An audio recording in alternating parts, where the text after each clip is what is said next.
My sighting happened about 6 months ago. We were walking back from the little creek, and I kept hearing this rustling in the leaves. I was at a friend's house and was walking out of their door, jumped towards my car, and I heard this scream. It wasn't human.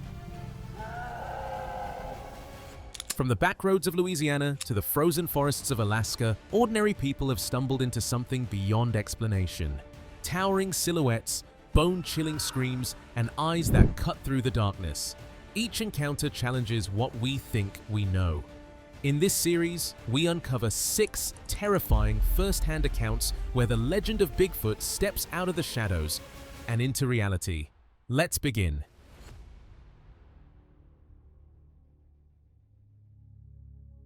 NVTV is a YouTube channel dedicated to documenting alleged Bigfoot and Dogman encounters, sharing footage and reports that blur the line between folklore and reality.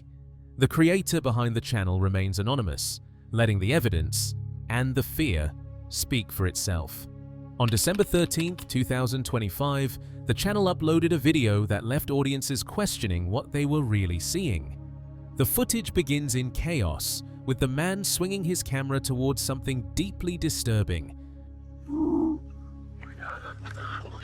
Get in the house! Get in the house!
Drawn by growling in the distance, he follows it deeper into the woods until what he sees appears to be Bigfoot.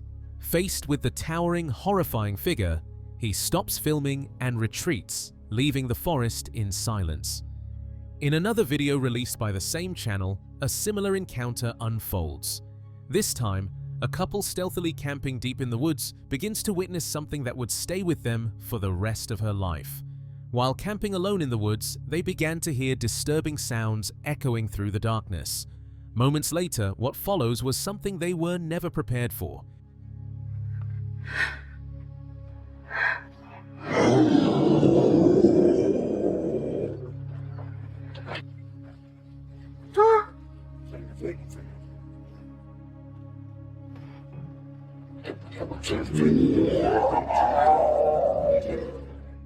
It starts with angry growls, followed by a sudden attack, as if something believed its territory had been violated. Moments later, when they step out to look, she comes across something even more chilling.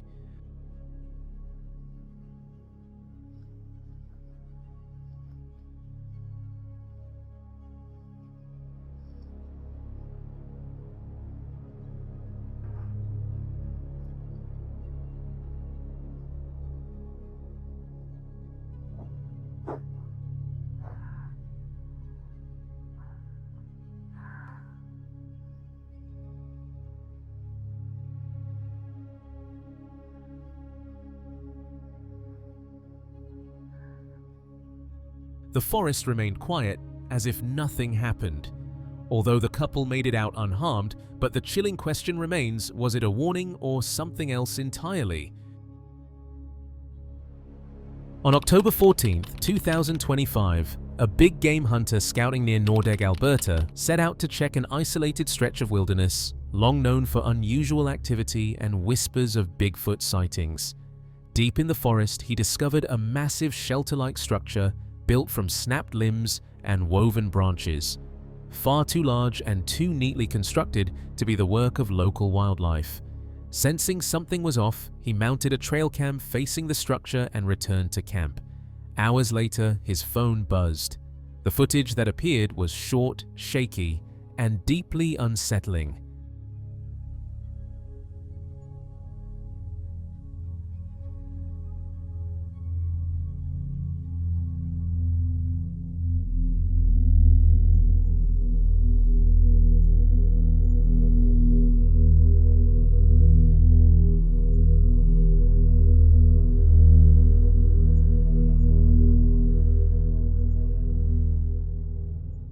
A towering dark figure moving between the trees, shoulders unnaturally broad, its silhouette heavy and deliberate. Whether it was a hoax or something real, the size alone was unlike any known animal. And just as quickly as the footage arrived, communication with the camera went dead. A week later, the hunter returned with a partner. They approached the location cautiously, expecting nothing more than a malfunction. Instead, the entire site had changed. The shelter was partially torn apart. The ground was disturbed, and the trail camera, the only device that captured the figure, was gone without a trace. Whatever walked past that camera didn't want to be filmed twice. This sighting comes from just a few days ago, November 20th, 2025. A deer hunter, preparing for the late season hunt, set up 2 game cameras on a remote hillside, one aimed toward the slope, the other toward a narrow trail along the ridge. For hours, everything looked normal. Deer wandered peacefully through the frame, grazing, pausing, and moving on. Exactly what the hunter expected. But then, the ordinary stopped. From the steep hillside, a large bipedal figure emerged into view.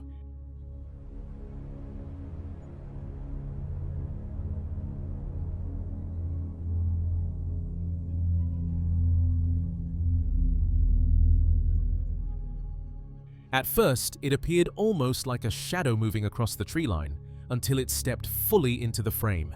Tall, dark, covered in thick hair, its posture upright, its gait unmistakably two-legged.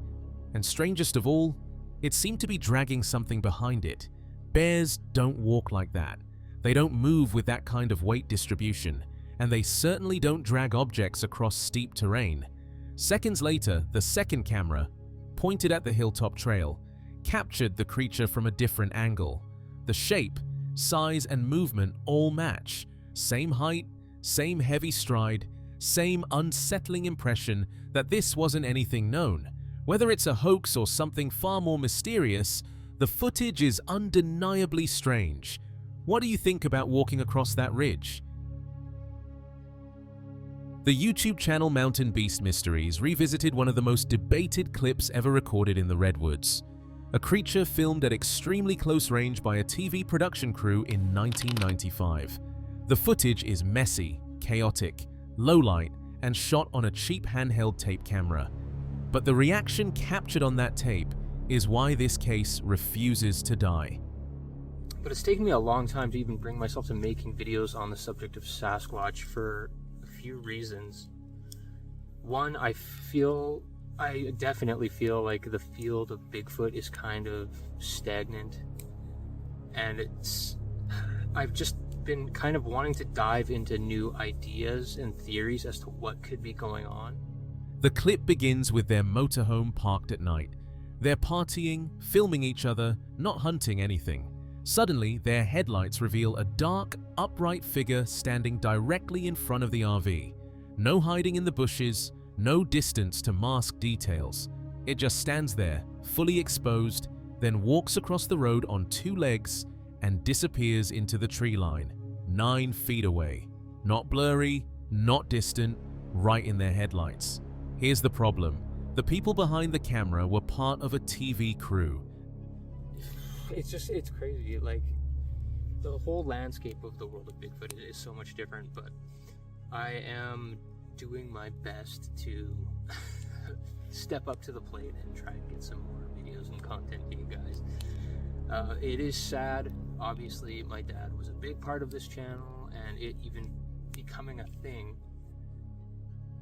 And I mean, now I guess he probably knows the answers to all these mysteries, which is cool. That creates the exact bait and switch this channel thrives on.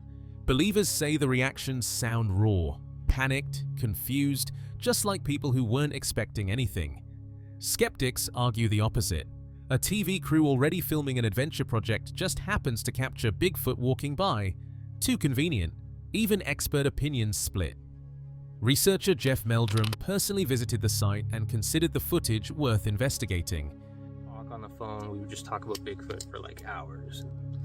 You know, I'd always thought, oh, maybe one day we could go to Henry Lake, that lake on Vancouver Island where I shot that first Wildman film. I thought maybe we could go out there one day and film it, and it'd be a really cool thing. But like, that'll never happen now. And a lot of people have passed away in the realm of Sasquatch recently. Jeff Meldrum and Renee DeHinden dismissed it outright, strictly because it was filmed by professionals. That conflict alone is why the clip survived nearly 3 decades. One detail works strangely in its favor. Hoaxers almost always keep their subject far away to hide seams, masks, or zipper lines. But this figure is right in the headlights, close enough that viewers have argued endlessly about shoulder width, posture, and even whether the creature shows visible male anatomy, something Meldrum hinted at privately, though nothing definitive appears in the clip. If it's a suit, the hoaxer walked directly up to a running motorhome at night, 9 feet from the lens, while half-drunk strangers filmed uncontrollably. That's a bold stunt for 1995. Even today, Mountain Beast Mysteries points out the same impossibility. If this was staged, why film it on a cheap handheld instead of their professional TV camera? Why shoot in a way that exposes the figure instead of hiding it? Why risk walking that close? The more you apply basic logic, the stranger the clip becomes. The last twist? Someone claimed to have seen an uncut version of the original tape, one with even more chaos, more screaming, and no sign of planning. That version was never released due to heavy profanity, but if real, it suggests what happened wasn't rehearsed at all. So what did a group of partying TV crew members really catch in their headlights that night? A reckless hoax staged at point-blank range, or the closest accidental Bigfoot footage ever recorded? If you were holding that camera, would you believe what you saw? Or assume you had filmed a costumed stranger 9 feet from your motorhome? What started as a peaceful day on the snow quickly turned into something stranger and far more unsettling. A group of cross-country skiers were making their way along a frozen trail, enjoying the quiet stillness of the winter wilderness. But as their cameras rolled, something unexpected thundered past them. There. My friend Claudia sent me this cool video of cross-country skiers and a moose, and asked me to take a look at a strange, dark-looking figure in the background. Now, aside from the mysterious creature, the video is also pretty awesome because it shows a large moose running right past these skiers. A massive moose charging through the snow with terrifying speed. Its sudden appearance alone was enough to send a jolt of fear through anyone watching, but it wasn't the moose that would later haunt this footage. Because just beyond the tree line, half hidden in the pale winter light, something dark was moving. Be that as it may, getting a closer look at the figure in the background, I think we can pretty much see that it's a person pushing a snowmobile along the trail and then getting onto it. We can see his left leg as he gets back on after the moose leaves. So there you go. Snowmobiler versus moose. A tall, shadowy figure stood motionless behind the skiers, so still it barely looked human. Claudia noticed it appeared right behind the moose, almost as if it had been following it. When the skiers moved closer, the figure shifted and seemed to be a man pushing a snowmobile. Yet he didn't react at all as a massive moose sprinted past him. No flinch, no shock, nothing. Whoever he was, one thing is certain. Some things in the snow are better left unexplained. The team from North by Wild West embarked on what seemed like a typical outdoor recording session. However, the atmosphere quickly shifted from serene to deeply unnerving when an unseen, colossal presence began to make itself known in the darkness. What started as a vague disturbance soon escalated into a terrifying realization as they processed what they were witnessing, leading to immediate expressions of disbelief and fear. What was that? Oh my god. Did you see that? Something's behind the garage.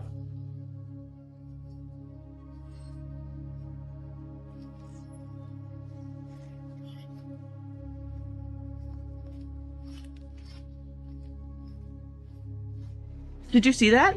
No, what was it? It was really big. Oh my god, do you see it? Yeah. Oh my god. No way. The sheer size of the entity became a major point of fear and confusion. The unknown nature of this presence, coupled with its elusive movements, intensified their growing panic, transforming their adventure into a desperate situation. Oh. Oh, there goes. Oh no. After him.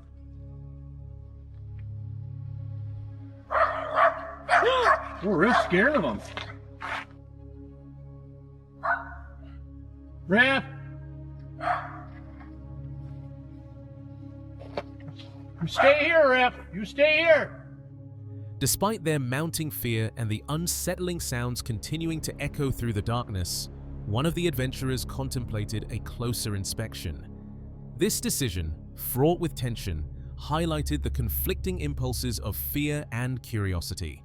Their faithful dog, Riff, also sensed the escalating danger, exhibiting clear signs of distress and unease, further validating the unseen threat that surrounded them. I hear something though. I still hear it. You guys hear it? Yeah.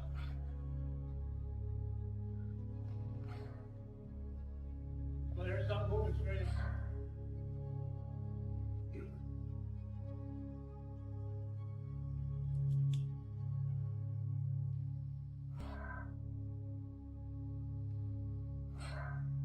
What's coming on this side, Brad? Yeah, it is. Riff! Come on, Riff! The realization that whatever was out there was coming closer, possibly even entering their immediate vicinity, became an unbearable weight, prompting a desperate call for their dog to stay calm. I did too. Rip! Stay here. Rip! It's gonna come out in the clearing. With panic rising and the unknown pressing in them, they saw it standing tall behind the trees in a dense forest. Oh my god. Hell.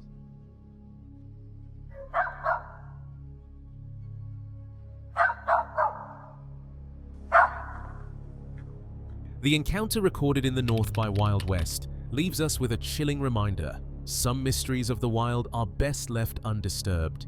While they manage to escape the immediate threat, the memory of that enormous figure will undoubtedly linger, a stark warning against the unknown depths of nature's secrets. D-Max UK is a television network and YouTube channel focused on extreme reality programming, documentaries, and real-world encounters. From survival stories to investigations into the unexplained, D-Max presents content that explores the edge between danger and discovery, letting real footage and first-hand accounts speak for themselves. But a video uploaded on January 15th, 2025 stood apart from the rest. It opens deep in a dense forest where a group of campers are settling in. Suddenly, a frightening voice echoes through the trees, and without thinking, they decide to follow it. Listen. Did you notice how quiet it suddenly got?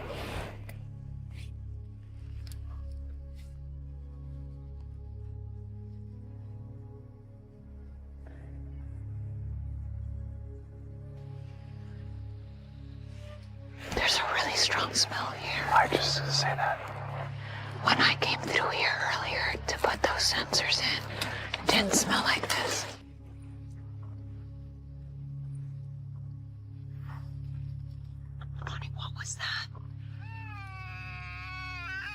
Hey! Ronnie. Ronnie, did you hear it? I just heard that, yeah.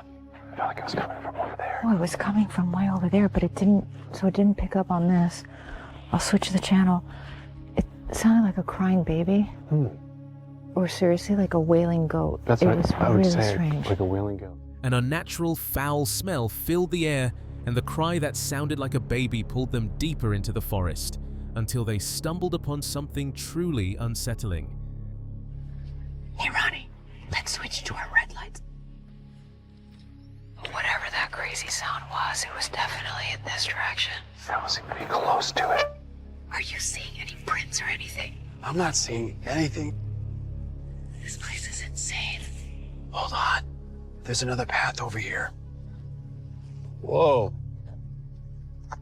The hell's this? Brea?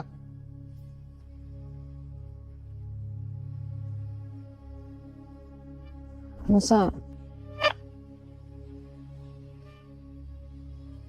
A grave. The discovery of the grave sent chills down to their spine. Later, in the moment of terror, they decided to use the night vision cameras, hoping to find remains of the forest, but that only added to the mystery of the sound that followed.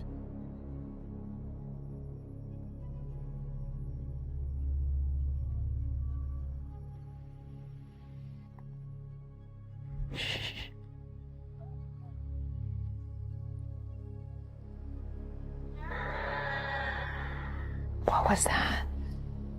That sound, that was insane. Yeah, it sounded like what we heard last night. Almost like a baby crying, or an animal being heard. Pray for Ronnie. Go for Ronnie. Did you hear that? I just heard what sounded like some sort of weird baby cry or animal noise again. It sounded like it was close. Oh, wow. Do you know what direction you're hearing that sound? It sounded like it was coming north of my location.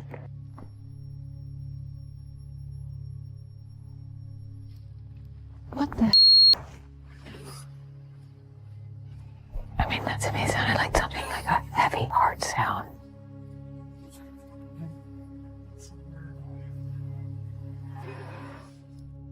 The video ends in a way that leaves viewers with more questions than answers. What did she really come across? Who or what was behind those sounds? And the chilling noises echoing from deep within the woods.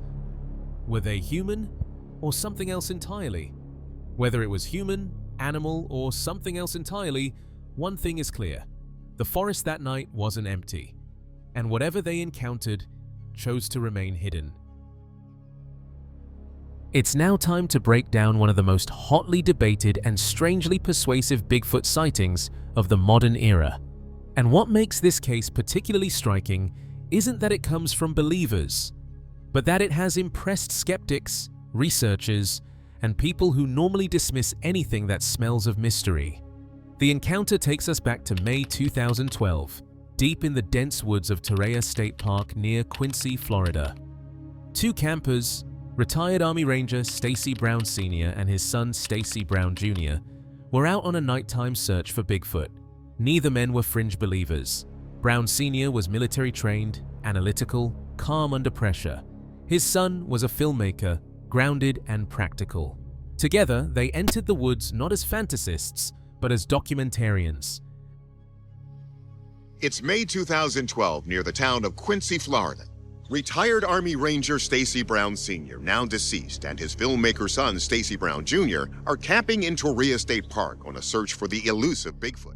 That night, the forest didn't feel empty. They started hearing something. Movement on the right, then movement on the left. Not slow or timid, but purposeful. The kind of movement that makes experienced woodsmen listen twice. They switched on their FLIR thermal camera, expecting maybe a deer, a hog, or nothing at all. They start hearing some noises, so they pull out their FLIR thermal camera and head off down a trail. We would hear something running on our right, and then we would hear something running on our left, and it stopped real quick. And then Dad looked up at the, up there at the tree, and he's like, oh. On the thermal display, behind a large tree, a dark, heat-radiating shape protruded. A shoulder, a head. Something was leaning out just enough to observe them. Before either man could fully grasp what they were seeing, the figure bolted, crossing an open gap in a single smooth motion. That moment, the mid-stride thermal silhouette became known as the money shot, a frame later compared to the iconic Patty look-back from the 1967 Patterson-Gimlin film. Brown Sr. immediately panicked, an unusual reaction for a trained ranger. The camera died. They retreated straight to their truck. There, reviewing the footage for the first time, they realized they had captured something that looked nothing like a human. Then it takes off and crosses this gap, and he goes into full-blown panic mode. The camera goes dead. He's like, we gotta go, we gotta go. He's like, do you got your gun?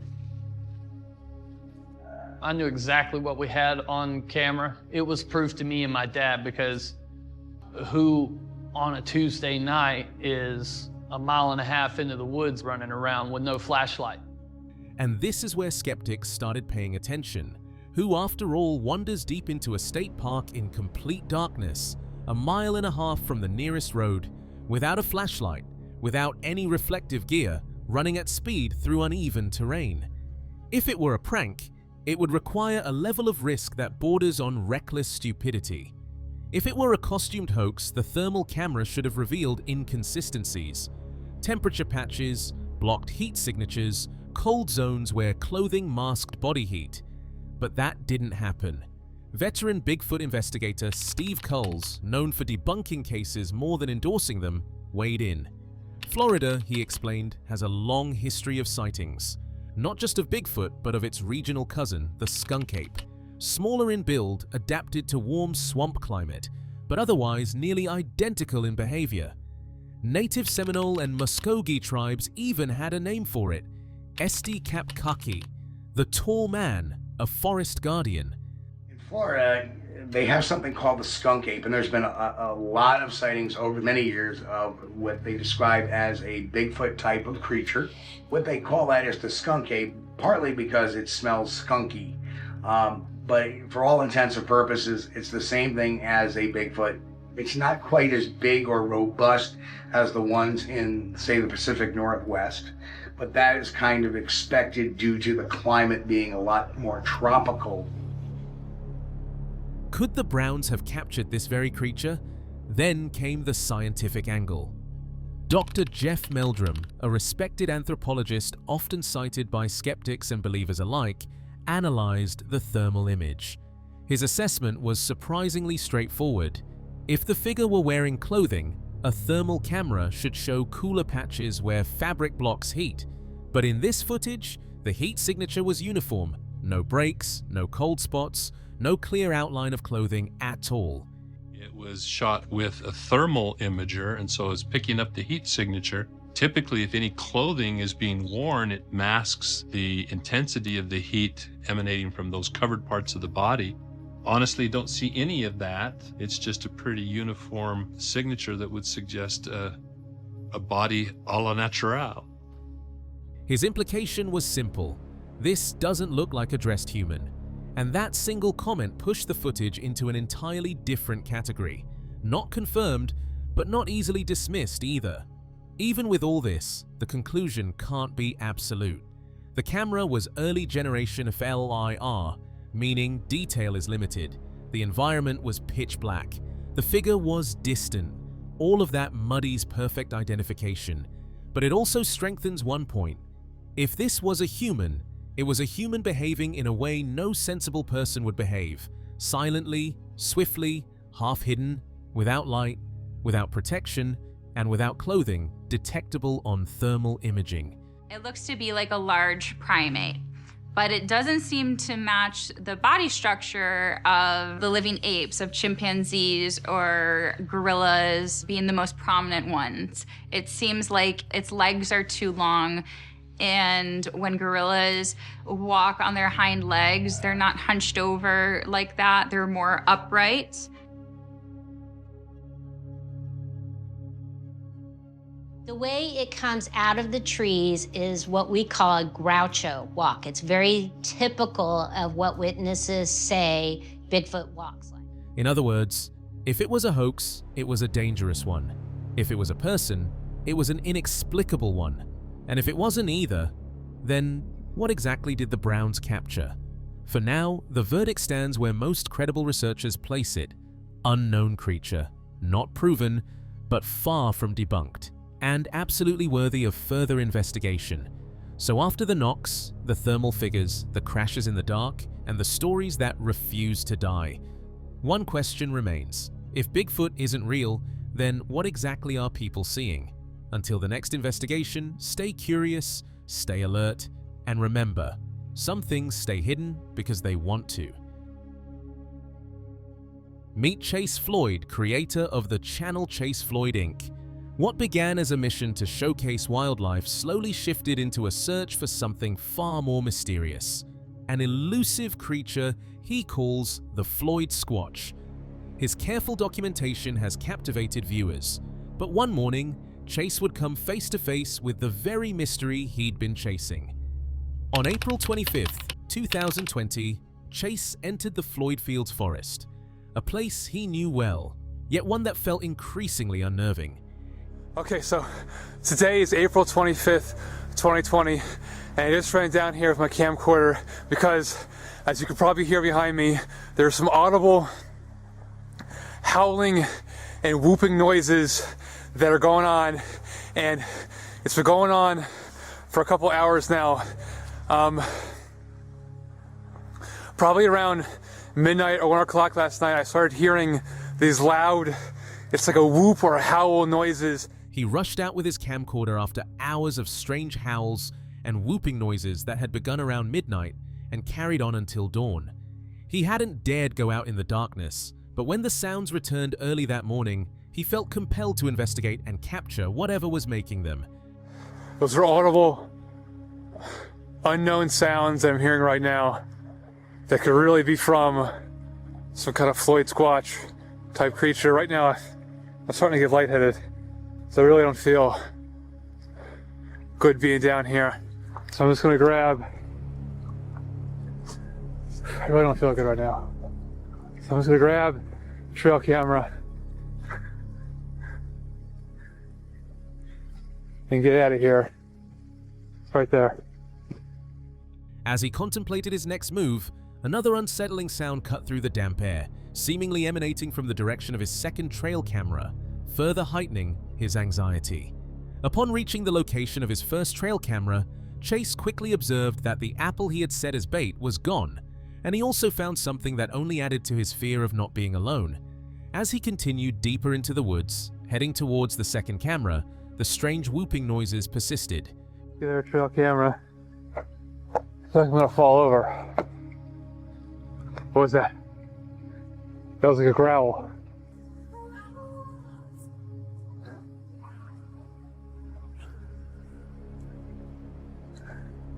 Okay. I'm just gonna grab the trail camera and I'm gonna get out of here. I can't. I just heard the growl again. Confirming that whatever was out there was still active and seemingly close. The prolonged exposure to the unsettling sounds and the desolate atmosphere began to take a toll on Chase. The feeling of not being safe deepened in him, especially recalling his hesitation to come out during the dark of night. These were not the familiar calls of coyotes or other known animals. These were entirely new and deeply disturbing. I think that was one right there. And now, if you recall, I set the apple trap right in here. It's gone. I mean, we'll look at the footage and see. There's some leftover apple, I think. But we'll see on the footage what grabbed that. The encounter intensified when he heard a distinct knock, followed by yet another unidentifiable sound. With each passing moment, Chase felt himself becoming lightheaded, gripped by the unsettling realization that he might be dealing with a Floyd Squatch type creature. His physical discomfort, a growing headache, compelled him to quickly grab the trail camera and retreat from the area. Near the tree cave, he stumbled upon a truly gruesome discovery, one that sent chills through his body. I mean, I've heard a lot of sounds, that I had never heard. There it was right there. I've never heard that before.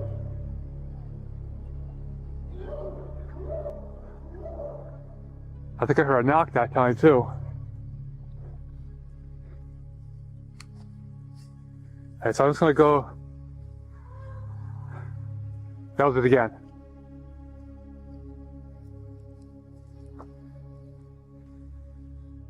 It was bone that appeared to be a femur. This bone, he noted, even had white hairs embedded in its end, offering a horrifying clue about its origin. I'm just gonna get out of here. What is that right there? That is definitely some kind of bone. This is the tree cave that we found the...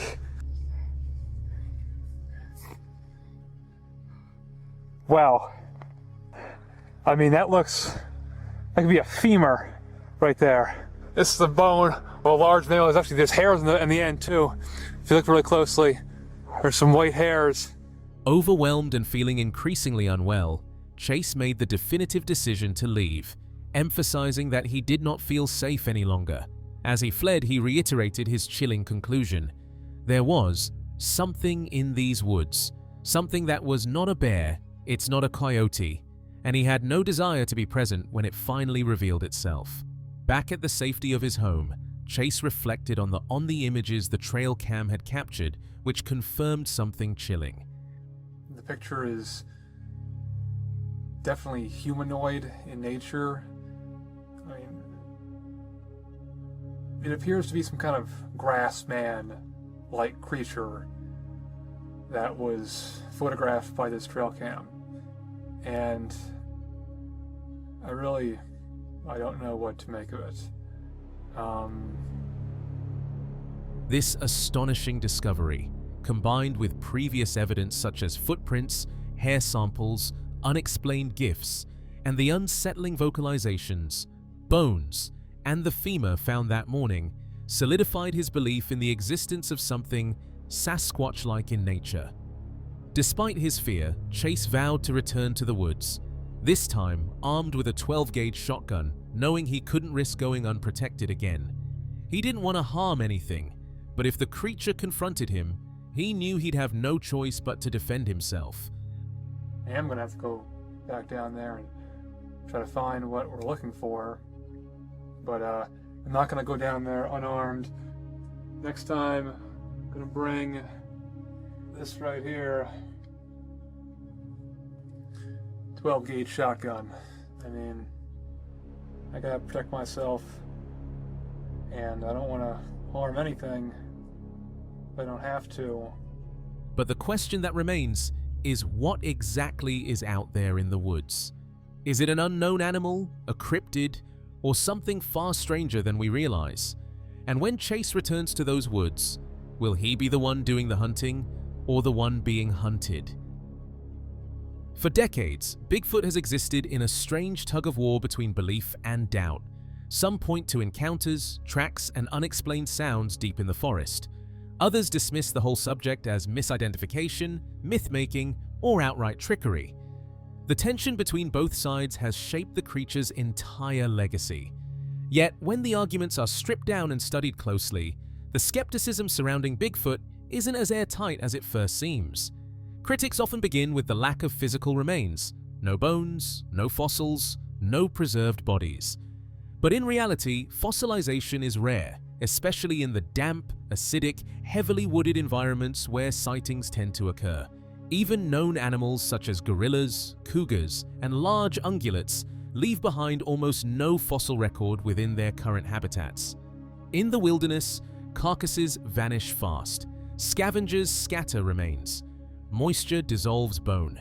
Within weeks, nature wipes away nearly all traces, and the biological samples that do surface, unidentified hairs, partial DNA sequences, tissue fibers, continue to generate debate, with some showing characteristics not fully matching any documented species. Then there is the argument that no Bigfoot has ever been captured. But throughout history, many large species were considered impossible until they suddenly weren't. The okapi was once a hunter's tale. The coelacanth was believed extinct for 65 million years until a fisherman pulled one from the deep. Today, more than 300 million acres of untouched North American wilderness remain, massive, inaccessible, and largely unmonitored. Within those spaces, a highly cautious, highly intelligent species could avoid people for generations. Skeptics also reference hoaxes, and yes, those exist. But the existence of forgeries doesn't erase the thousands of reports made by hunters, biologists, park rangers, law enforcement officers, and trained outdoorsmen, people capable of recognizing wildlife and distinguishing it from imagination. Tracks showing dermal ridges, mid-tarsal breaks, and weight distribution patterns beyond simple fakery have been cast and studied for decades. The Sierra sounds continue to puzzle audio experts with vocal ranges that don't fit known animals. The lack of clear photographs is another sticking point, but encounters almost always happen in low light, dense brush, or in moments of shock. Even professionals struggle to capture known wildlife under those conditions. The Patterson-Gimlin footage, scrutinized for over half a century, still resists any definitive debunking. Sightings vary, sizes differ, colors shift, behaviors change. But variation is natural in wildlife. The core description stays the same: a towering, hair-covered biped unlike any known species. In the end, skepticism persists. So does belief. But across cultures, continents, and centuries, the same figure appears again and again. Coincidence? Or a pattern hinting at something real? On October 13, 2024, Mike was driving through the Pennsylvania State Forest with no intention of searching for anything unusual. But a sudden movement between the trees caught his eye, clear enough to make him stop the car. Instinct kicked in. He pulled out his phone and began recording from a safe distance. Whatever was there stayed partly concealed, shifting just beyond the tree line. Mike never got close enough to identify it, and the footage offers no easy answers. Something was moving back there. Whether hiding, watching, or simply passing through, he still isn't sure. Skeptics often repeat the same line: "It's blurry, it's unclear, it could be anything." And honestly, they're not wrong. Most modern footage is a mess of shaky hands, zoomed pixels, and last-second panic. But that's exactly why it's worth looking back to a time when hoaxes were far harder to pull off. Take the 1996 Bigfoot Memorial Day footage, filmed on May 26 near Chapaka Lake, Washington. Lori Pate captured it on a high 8mm camcorder during a simple Memorial Day fishing trip. No drones, no special effects, no CGI. The clip shows a dark, upright figure sprinting across an open field before disappearing into the trees.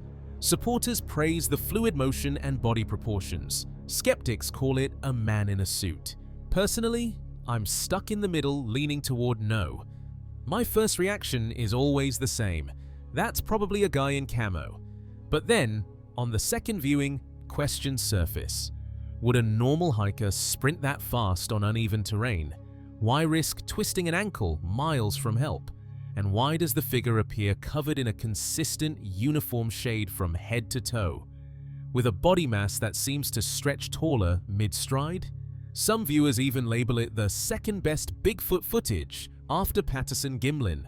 I disagree. The Freeman film has far more weight and detail. This one sits in my intriguing but inconclusive category. Not proof, but not easily dismissed either. So what do you think? A genuine anomaly?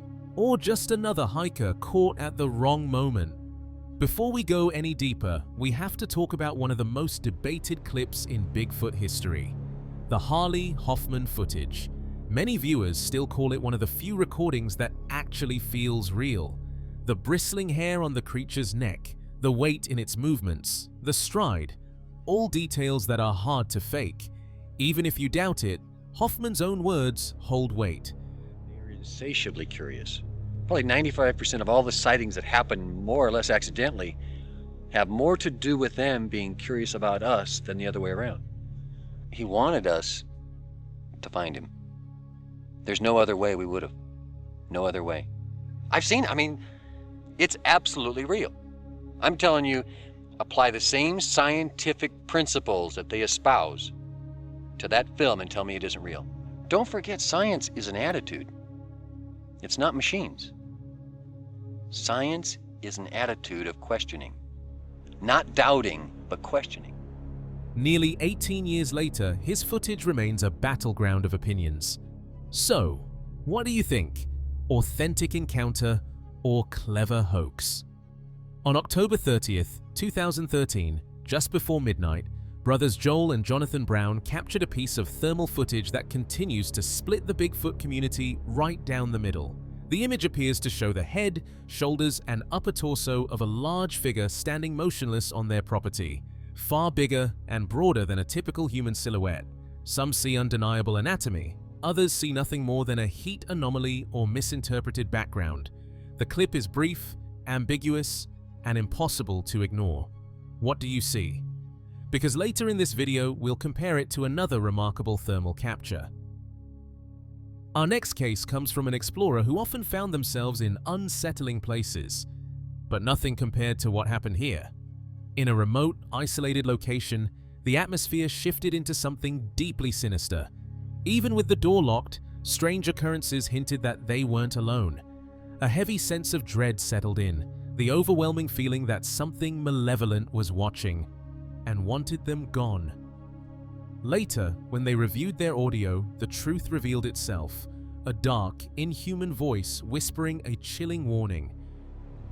When we got back to the cabin, I put my headphones on and I started going over the audio. A voice came across the recording of something I've never ever heard in my entire life. You should do like I told you to go. I was trying to figure out what it said, and to me it says, "Shipwreck, I told you to get out."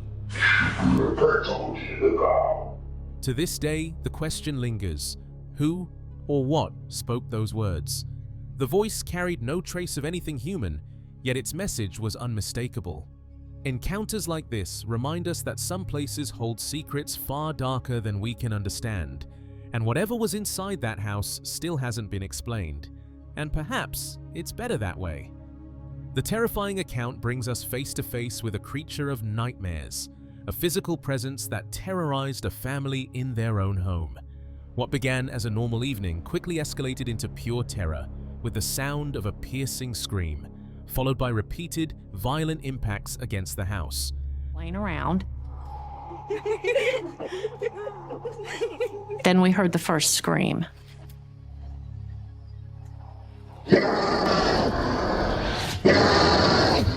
Mom!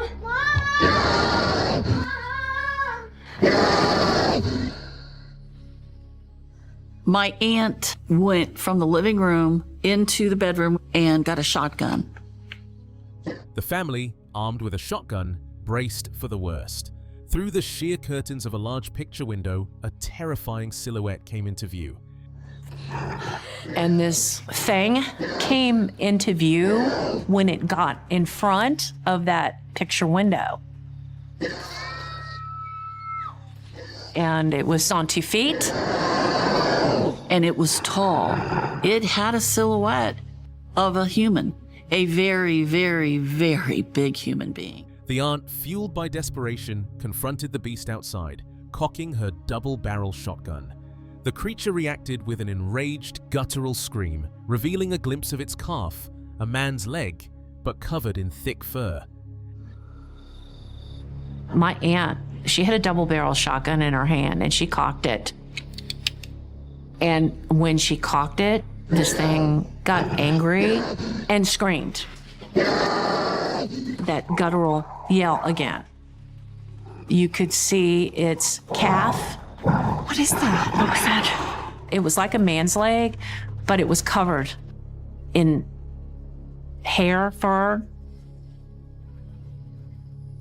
And then it was complete quiet. An hour and a half later, long after the creature vanished, a foul, animalistic stench reminiscent of a zoo's ape house lingered, a sickening reminder of the horrific encounter. This wasn't an animal, and it wasn't friendly. About hour and a half went by. It's getting close to midnight. And then I hear a loud crack, like a branch or somebody falling. I decided, yeah, I'm gonna go check it out. and I'm just scanning back and forth with my light, and then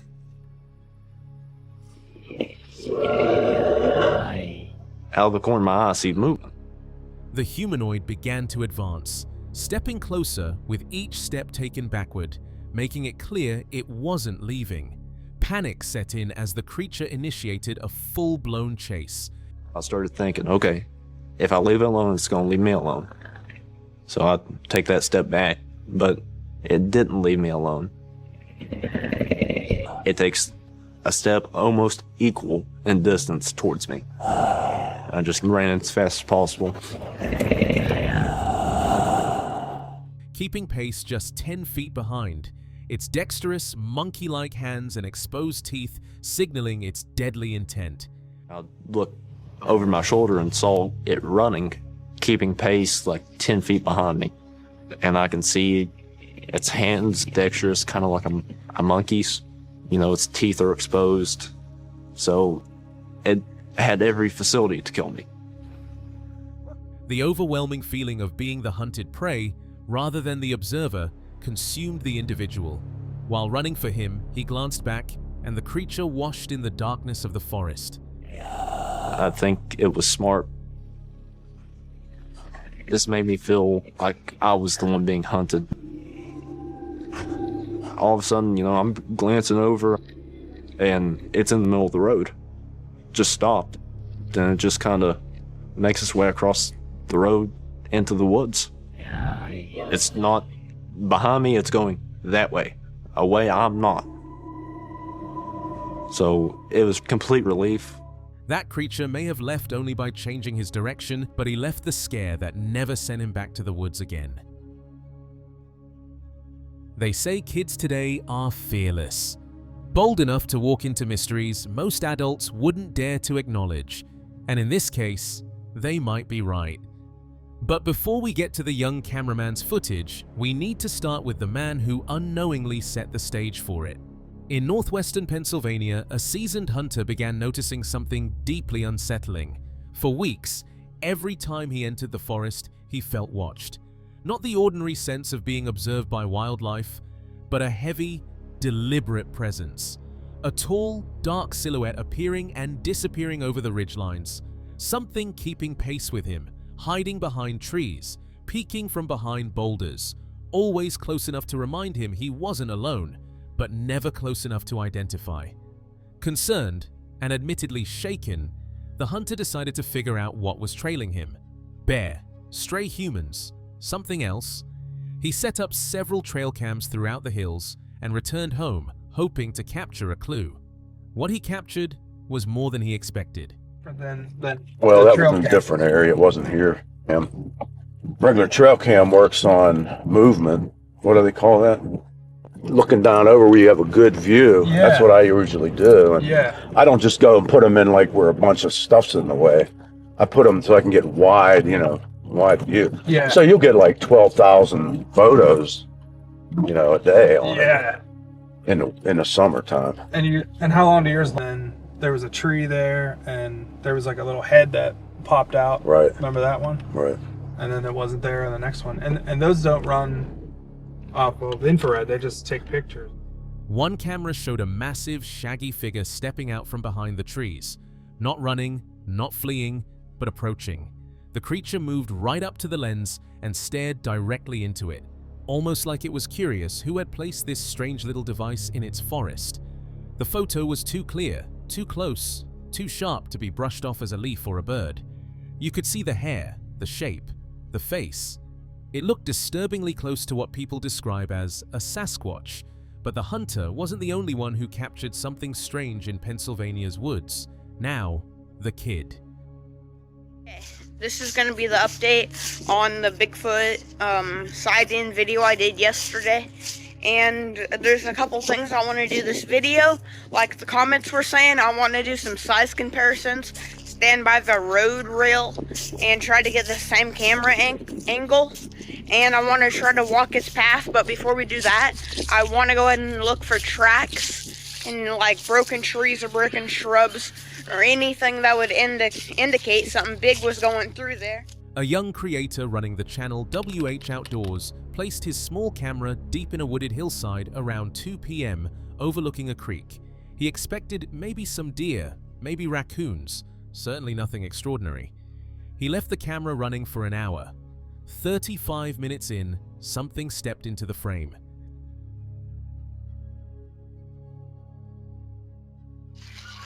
Okay, I think it might have been a little bit closer to the camera, but still, that's a pretty good size comparison. Before I kind of walk the length of where it is and kind of compare that, I want to go look for tracks and stuff. But remember, I don't know the exact track this thing led.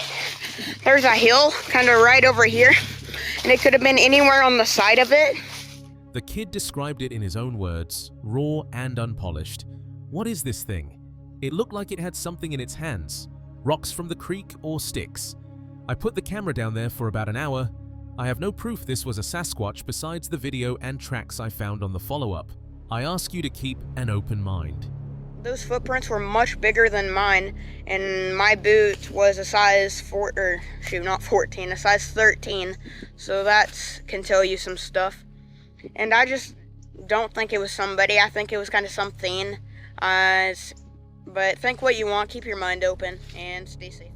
The figure wasn't as massive as what most people imagine a Bigfoot to be, but it wasn't any known animal either. It moved on 2 legs. It carried objects. It had a soft sway in its walk, distinctly human-like, yet not human at all. When the kid uploaded the footage, viewers immediately noticed something remarkable. Which I'm just gonna start from here. Just walk here. Wait. Yeah, it looked like it kind of went through here, and there's something here. It was like it ran up here, and when it tried to come to a stop or something, it looked, or possibly, this may be not even what it is if the camera can see that. It looks like it's trotted down and up here, and there's another one right here. His unfiltered honesty, his attention to detail, his willingness to admit what he didn't know. As you can see, that's a big-o comparison. So we think it came through here. And there's a game trail, if the camera can pick it up, going right through here. So, and it looks like something possibly came through here, and oh yeah, right here. Just think about whatever, but I mean, this is a young tree, as you can tell, it won't break off. Then this is also a young tree right here. It looks like something just came and stomped it or whatever. His reenactments comparing his own height to the creatures were brilliantly done. His narration was calm, unbiased, and observational, more professional than many adult researchers. One commenter said it best: "This young man is 90% better than any researcher I've seen. If he keeps this up, he'll be one of the best documentary producers or cameramen that ever existed." 2 separate encounters, 2 different witnesses, but the same region, the same forests, the same unsettling feeling. Something big is watching the people of Pennsylvania, and sometimes it steps right into the camera frame. The video comes from the YouTube channel The Bigfoot Conundrum. In it, a man from Taney County, deep in the Ozark hills of Missouri, opens up about a mystery that has followed him for years. His story doesn't begin with fear or disbelief, but with quiet confusion and a growing sense that something else shared his land. He lives far from the main road, surrounded by thick woods and long valleys where deer move at dusk. For him, this land was peace. Open sky, the smell of pine, and the sound of water winding through the low ground. But over time, the quiet began to change. It started in the 1990s. One night, he heard a sound that didn't belong. Deep, rolling calls echoing through the hills. Then came another voice, and another, each from a different direction. He described them as coordinated, almost like a conversation carried by the wind. At first, he thought it might be animals, coyotes maybe, but the tones were too low, too human, the pattern too deliberate. As the weeks went by, the calls returned, sometimes at sunset, sometimes in the middle of the night, always distant, always watching, Then came the footprints. It was what he saw that made him wonder who or what was crossing his land. We found footprints that are anywhere from 12 inches to 17 inches long. They're all pressed into leaf mold, so we haven't been able to get a successful cast yet. And he has proof. That's when we found a picture about that time on my game camera from down there in the corner. He found them pressed into soft leaf mold near the edge of the woods. Prints far larger than any man's, some reaching up to 17 inches long. The impressions were deep, as if whatever made them carried enormous weight. He tried to cast them, but the forest floor crumbled under the pressure of time and weather. Still, he knew what he saw. The moment that changed everything came one quiet night outside his home. He stepped out with a flashlight, batteries weak, the beam dull, and swept the light toward the trees 50 feet away. That's when he saw them, two glowing eyes wide apart reflecting back through the dark. They moved slowly, side to side, then disappeared behind a tree too small to hide something that size. In 6 strides, whatever it was vanished into the valley. That night, the man says, his doubt vanished with it. He began keeping a record, photos, recordings, notes of every strange noise and broken branch. He studied what others had seen, talked with the Bigfoot Field Researchers Organization, and learned that Missouri, especially the Ozarks, has been a quiet hub of sightings for more than a century. Reports go back to the 1800s, old newspapers once describing a wild man of the Ozark Mountains. And you can see we're talking 50 feet away, and that's where it was. When its eyes came out, they were setting off at an angle like this because he was doing this. Yeah. And then back around behind the tree. Well, the tree wasn't nearly big enough for him. He was bigger than the tree. Yeah. See, we're talking 50 feet away. And that's where it was. And it went bum, bum, bum, bum, bum. Right there. It was right there. In 6 steps, it cleared the edge of the property. It was gone. Robinson now has a collection of photographs and recordings he claims are proof. Even now, researchers like Ron Bowles with the BFRO confirm new encounters every year across Missouri and Arkansas. Today, the man's land has grown quiet again. The calls no longer echo across the valley. Sometimes, he says, he misses them. That strange presence that once felt both near and distant, real and unreal. He doesn't call it fear anymore, just mystery. Kansas City Star, New York Times, about the wild man of the Ozark. Yeah. Robinson says the activity around his house has calmed down over the years, and he misses his Bigfoot. But this guy was just a voice in the dark, and when he's gone, you feel a little bit like, yeah. He's part of it, and I would like to see him. Tomorrow night, the debate rages on. Is there really a Bigfoot in the Ozarks? This presence of a possible... Something ancient that passed through his life and left its mark in silence. Whether it was a legend come to life or something we still can't explain, one truth remains. In the deep valleys of the Ozarks, there are still places where the unknown walks softly, just beyond the trees. Here we wrap up tonight's video. These encounters prove one thing. Out in the wild, not everything you see has a name. If you enjoyed this breakdown, hit like, subscribe, and check out the cards for more terrifying footage. And remember, in the dark, something might be watching you.